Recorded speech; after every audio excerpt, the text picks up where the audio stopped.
Bonjour à tout le monde. Aux 4 personnes qui sont présentes ce matin en présentiel, et pour ceux aussi qui vont se joindre à nous ce matin sur Facebook, là, au niveau de... Alors, on vous accueille aujourd'hui. Bienvenue à ceux qui sont là de manière virtuelle, maintenant, puis durant la journée qui vont joindre à nous. Alors, on va se souhaiter une belle célébration, parce que on le sait un petit peu, pour les célébrations de la semaine, on a recommencé les enregistrements le mardi passé. Alors, c'est une belle avancée. On est heureux de revoir durant la semaine vous qui êtes en présentiel, que vous êtes fidèles, mais aussi ceux aussi qui sont à l'extérieur aussi, puis qu'on est bien heureux, comme on dit, de revoir et d'accueillir. Alors, on va commencer par faire notre signe de famille, au nom du Père et du Fils et du Saint-Esprit, Dieu qui nous accueille, et on va se mettre en présence du Seigneur, qui est toujours avec nous autres, mais on va s'intérioriser le cœur pour l'accueillir aujourd'hui, pour bien commencer notre journée avec lui, avec sa parole.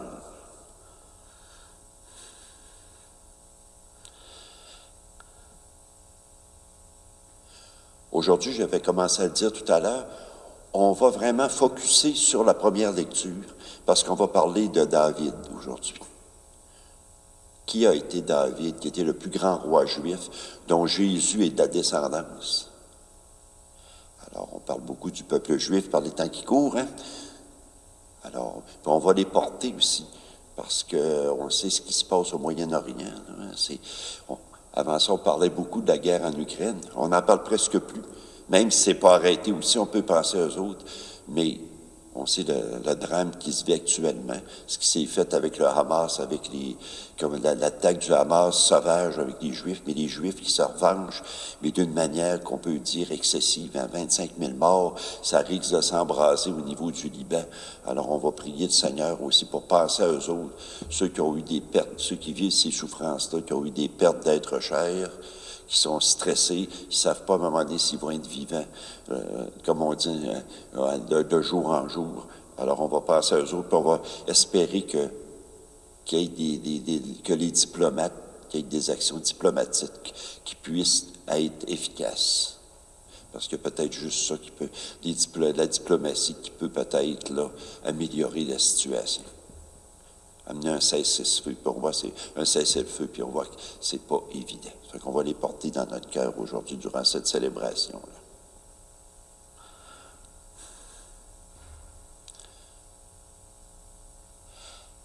Alors, on va commencer par la première lecture. Monsieur Fidèle, si vous voulez venir nous proclamer la première lecture. On va s'asseoir.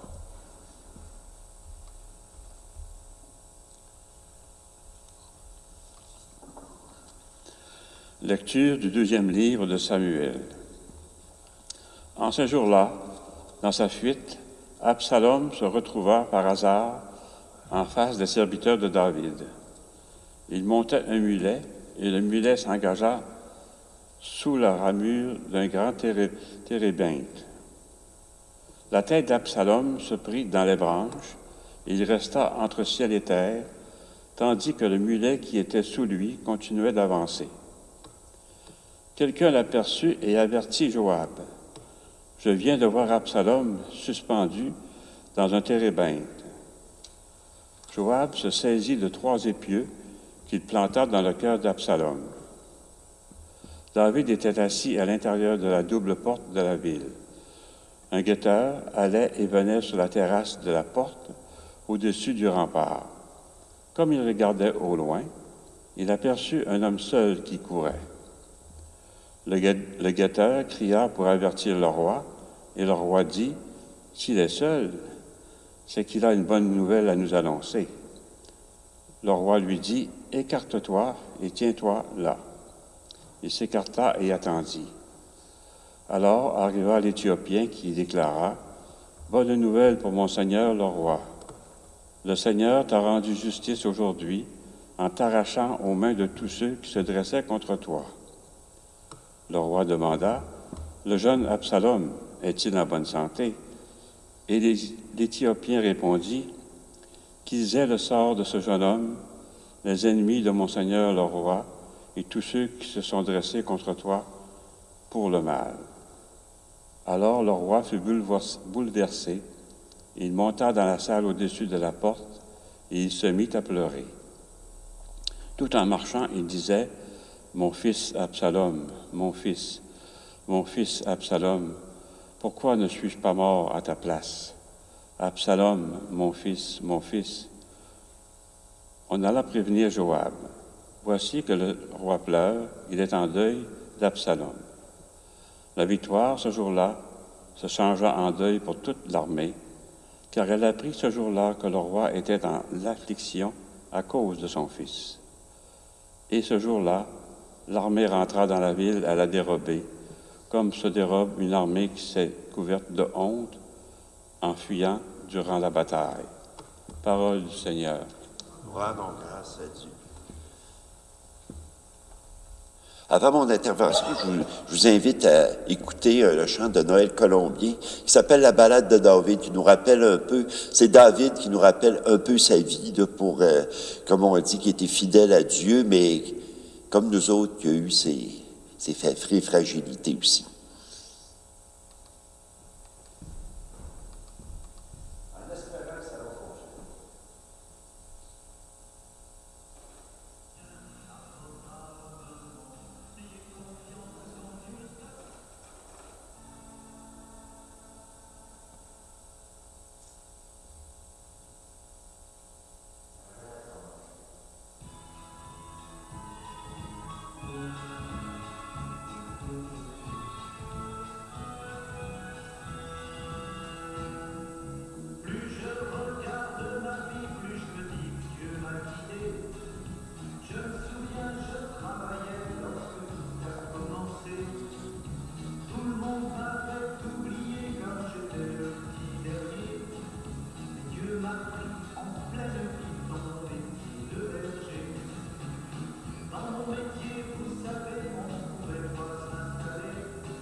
un chant intéressant qui nous rappelle Noël Colombier par ça, un peu les grands pans de la vie du roi David. Ce qui est intéressant, le roi David, ça a été un des rois les plus importants. Je pense que ça a été un des grands rois, sinon le plus grand roi que Israël ait connu, que le peuple de Dieu ait connu. D'ailleurs, si vous remarquez, sur le drapeau d'Israël encore, il y a une étoile là, c'est l'étoile de David. Donc encore aujourd'hui, pour le peuple juif, David a été un grand roi. Puis ce qui est remarquable, c'est que David, c'était le deuxième roi, après Saül. Saül, on dit que ça n'a pas été une grande réussite, là. Comme on dit, il n'a pas resté fidèle à Dieu. D'ailleurs, lorsque le prophète Samuel on donnait l'onction. Hein. D'ailleurs, pour le baptême, quand on fait l'onction des baptisés, là, qu'on met l'huile, le Saint-Crème, qu'on le marque avec l'onction chrismale, ça vient de ça. Là. C'est un rappel aujourd'hui qu'on a pris au niveau de l'Église, puis la confirmation aussi, mais qui est pris dans les rois. Les rois, durant ce temps-là, qui étaient le représentant civil et religieux du peuple de Dieu. Donc, il y avait toujours, comme dans le cas de David, ça a été le prophète Samuel, mais souvent c'est un grand prêtre là, qui lui vidait une corne d'huile sur la tête pour lui dire « Maintenant, le Seigneur t'a choisi pour être le guide du peuple d'Israël, au niveau civil et religieux. » Essaye de faire une bonne job à cette heure. Il y a eu des grands rois comme David, il y en a eu certains comme Manassé, là, ça n'a pas été, il menaçait, lui. C'était pas une grande réussite, lui non plus, là. Mais David, ce qui est intéressant, Dieu l'a choisi, puis c'était le dernier, hein, quand Samuel l'a choisi, c'est parce que depuis 3 semaines, si vous avez remarqué, pour ceux qui ont l'habitude de lire les textes du jour, on parle justement de la venue de David, de Saül, de la royauté, et tout ça depuis 3 semaines. Quand on parle de la balade de David, hein, c'est un peu ça qu'on revit. Et ce qui est intéressant, c'est que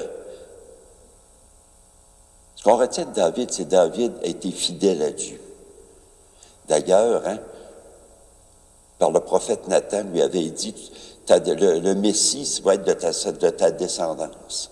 On est dans l'an 1000 à peu près avant Jésus-Christ. David était 40 ans à peu près roi. On dit 40 ans, mais il a été 7 ans à Hébron, et c'est lui qui a amené Jérusalem comme la capitale du peuple juif, qui a installé ses pénates à Jérusalem. Par la bataille, il avait battu ce qu'on appelle le peuple des Jébuséens, que Jérusalem, puis avait pris le territoire là, par la force pour justement installer sa capitale à Jérusalem. Et c'est son fils Salomon qui a construit le temple de Jérusalem. Ce qui est intéressant de voir de David, c'est que malgré sa fidélité à Dieu, et comme nous autres, il y a eu des fragilités. Hein, puis pas à peu près. Hein. On voit qu'à un moment donné, un soir, il se promenait dans sa ville, dans ses appartements. Puis à un moment donné, il voit Bethsabée, la femme d'Uri. Il y a eu le coup de foudre. Hein, on l'a vu tout à l'heure, il y a eu le coup de foudre, puis il s'est dit, il faut que je lise cette femme-là. Puis qu'est-ce qu'il a fait? C'est son mari était soldat, il s'est amanché avec ses généraux pour le placer pour qu'il se fasse tuer. Et c'est pas rien, hein? Mais le prophète Nathan est venu lui faire des reproches pour dire, c'est pas correct ce que tu as fait là. Mais ce qui est intéressant, c'est de voir que David a reconnu sa faute. David péchait comme nous autres, il était fragile, mais il reconnaissait ses fautes. Et c'est un petit peu ça qu'on peut comparer David. David qui était un grand roi, parce qu'il a fait confiance à Dieu. Et c'est un peu ça que nous autres, on peut retenir du roi David, où Jésus a été de sa descendance. C'est que malgré nos fragilités, malgré, on pourrait dire, nos bons coups, puis des fois, comme disait mon père, des coches mal taillées, il en a fait des coches mal taillées, mais on a un Dieu qui nous aime, un Dieu qui, en reconnaissant nos fautes, qui nous fait confiance, puis il se dit, t'es mon témoin, même si t'es pas parfait, mais tu fais des coches mal taillées, je te fais confiance. On a un Dieu qui n'a qu'amour. Et c'est ça, je pense, qui est encourageant avec David. David qui a été comme le plus grand roi, mais qui a eu ses fragilités. Ben, nous autres, on les a, mais Dieu a continué à faire confiance. Comme on dit, il l'a brassé un peu, là, mais il a continué à faire confiance à, comme on dit, à David, comme prophète, comme roi, puis comme on pourrait dire, comme témoin pour le peuple juif, pour son peuple. Ben, nous autres aussi, je pense, c'est notre rôle ce matin. On va demander au Seigneur justement de leur remercier de nous faire confiance, puis de reconnaître qu'on n'est pas parfait. Je pense que c'est ça à un moment donné. Des fois, c'est pas facile, hein? Reconnaître qu'on s'est trompé, qu'on a fait une coche mal taillée, qu'on a fait une gaffe. Hein? Des fois, notre orgueil parle à l'intérieur de nous autres. Hein? Mais le Seigneur est là pour nous accueillir. Il n'est pas là pour nous fesser. Il n'est pas là pour nous surveiller, nous attendre avec un bat de baseball. Il s'agit de nous reconnaître, on pourrait dire de nous intérioriser en Dieu, de lui faire confiance, puis lui, il nous fait confiance. Mais il respecte notre liberté. Ça, c'est ça qui est important. Comme on dit, pas un mercenaire, il ne veut pas des mercenaires avec nous autres, là. Il veut des chrétiens, comme on dit, qu'ils veulent des chrétiens libres, qui sont des témoins, pas parce qu'ils sont forcés, mais parce que le cœur y est. Et c'est ça qui est important. On va prendre quelques minutes peut-être de réflexion, puis on va demander au Seigneur, un peu à l'exemple de David, là, est-ce que je fais toujours confiance au Seigneur? Qu'est-ce que j'aurais peut-être moi aussi là à dire au Seigneur, que peut-être qu'il y a des fois, là, il y a comme un petit fil, quand on suivait nous autres des sessions un peu de, comme on dit, de spiritualité au niveau, avec même aujourd'hui qui est l'évêque, avec René Gué, il nous disait, dans un cheminement, on a comme un fil. Quel est le fil qui nous retient, qui nous empêche d'être complètement libre, d'être complètement libre pour suivre le Seigneur? Dans les exercices de vie spirituelle, on avait des étapes là, de 3 ans. Et c'est ça. On pourrait se poser la question, c'est quoi des fois qui m'empêche là, d'être complètement témoin, de le suivre là, justement, comme je le voudrais, avec liberté?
Ce que j'avais oublié de dire aussi, c'est que le texte de ce matin nous montre que même il y a eu des grandes souffrances. Hein.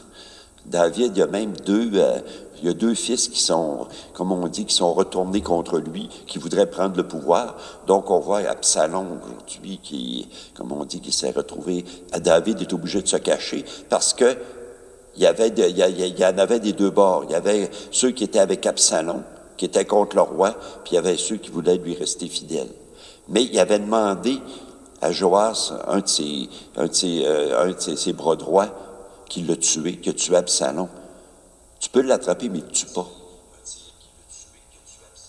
Mais il l'a tué pareil. Puis ça, je pense qu'on voit que même un peu l'amour des parents pour leurs enfants, même si c'était tourné contre lui, il voulait la mort de son père, ben, il y a eu beaucoup de peine. Il dit, pourquoi c'est pas moi qui est mort à sa place? Il y a eu une grande peine. Hein?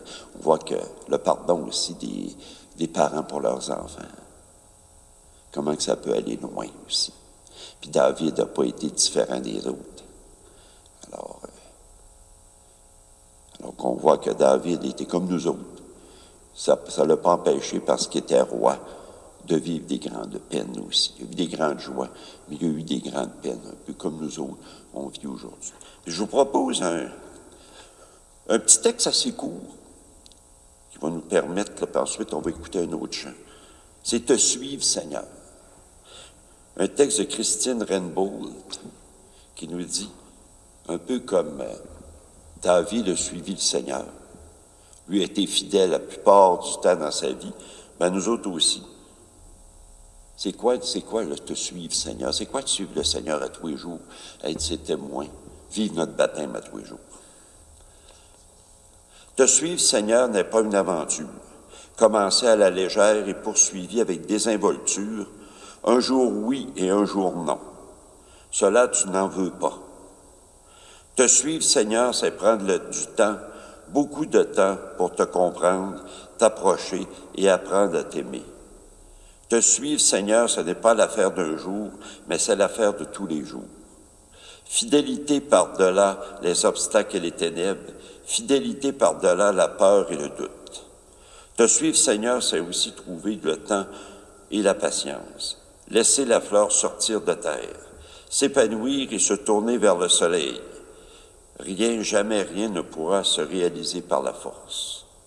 Te suivre, Seigneur, c'est aussi travailler chaque jour à la construction de notre vie de chrétien, en puisant en toi les forces nécessaires pour tenir jusqu'au bout de l'aventure.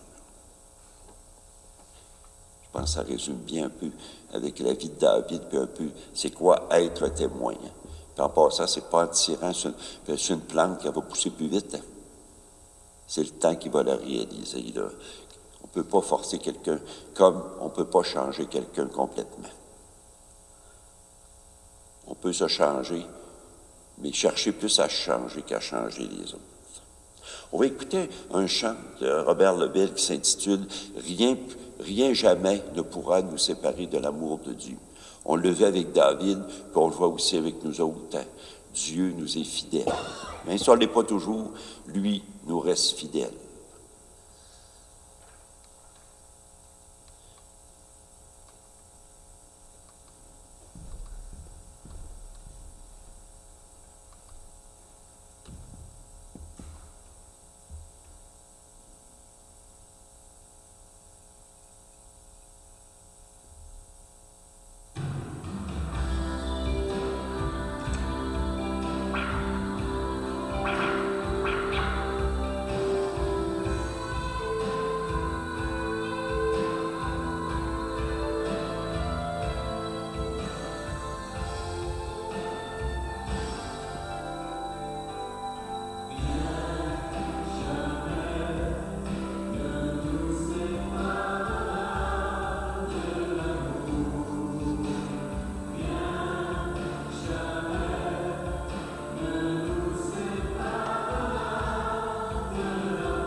pour vivre notre baptême, être témoin jour après jour de cette foi-là, pour transmettre, pour la vivre au quotidien, ouais, se faire proche des gens, se faire proche du monde, être à l'écoute justement de la vie que ce monde vit là. Peut-être être capable aussi d'être sensible à la justice aussi. Hein. Tout ce qui se passe, est-ce que c'est la justice de Dieu? Est-ce que c'est toujours pour faire avancer le royaume de Dieu? Et pour ça, on vient de voir que David n'était pas parfait, même si ça a été le grand roi, nous autres aussi. Donc, on a besoin du Seigneur hein, pour être capable. On a besoin de son esprit pour être capable là, de toujours lui être fidèle, de toujours vivre notre mission. Alors, on va lui dire notre prière de famille. Notre Père, qui es aux cieux, que ton nom soit sanctifié, que ton règne vienne, que ta volonté soit faite sur la terre comme au ciel. Donne-nous aujourd'hui notre pain de ce jour. Pardonne-nous nos offenses, comme nous pardonnons aussi à ceux qui nous ont offensés. Et ne nous laisse pas entrer en tentation, mais délivre-nous du mal. Amen. Comme je le mentionnais au départ, on va prier pour la paix dans le monde, mais la paix, ça commence dans nos cœurs, puis autour de nous autres. Alors, on va se faire un signe de ne pas se regarder, puis que la paix du Seigneur soit toujours avec nous.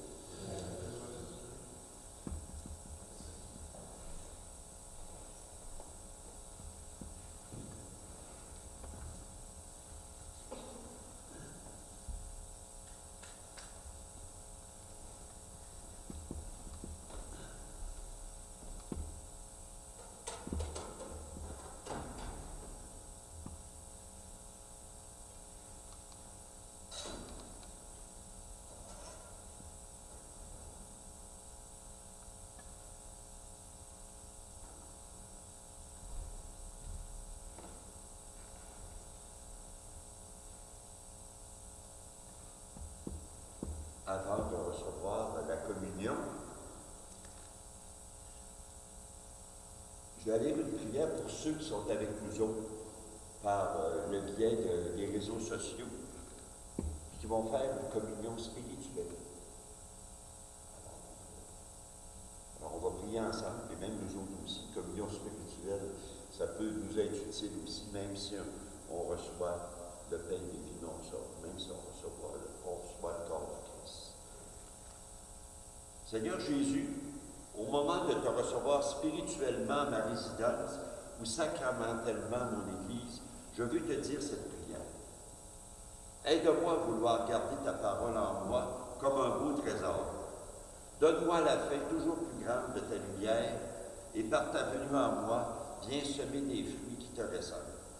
Des fruits de paix, de force, de confiance, des fruits de réponse de plus en plus grande à ton amour. Et ce que je te demande pour moi, Seigneur, je le demande pour tous et toutes. Amen.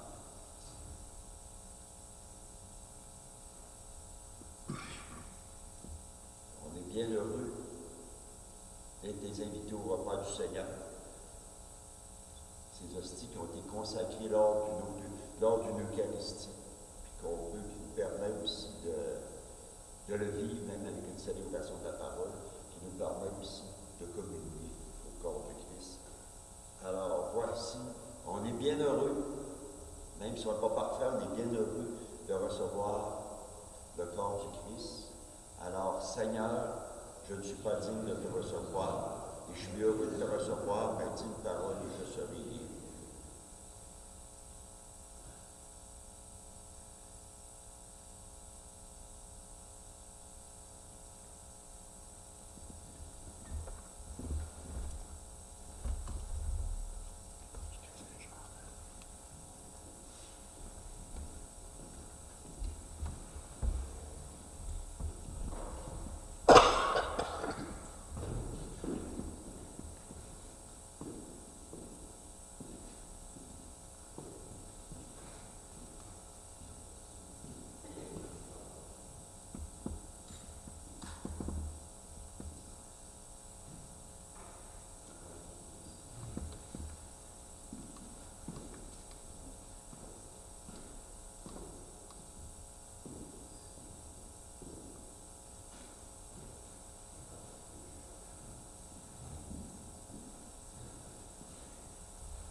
Avant de terminer, je veux remercier toutes les personnes qui ont participé à l'animation, pour la lecture et aussi pour l'enregistrement, Régent.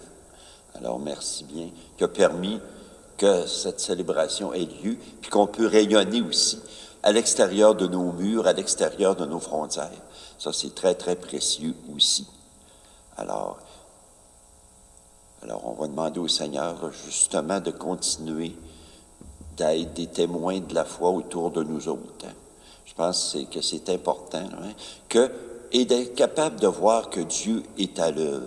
Dieu est à l'œuvre dans nos milieux, par des chrétiens, par des témoins de la foi, mais même par ceux qui se disent non chrétiens, mais qui vivent des valeurs chrétiennes, mais qui vivent des gestes qui font avancer le royaume.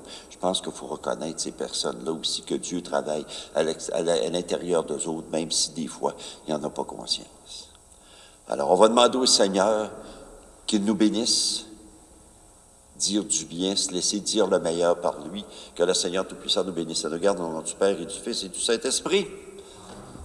Alors, bonne journée et allons dans cette joie, dans cette foi et dans cette joie du Christ. Bonne journée.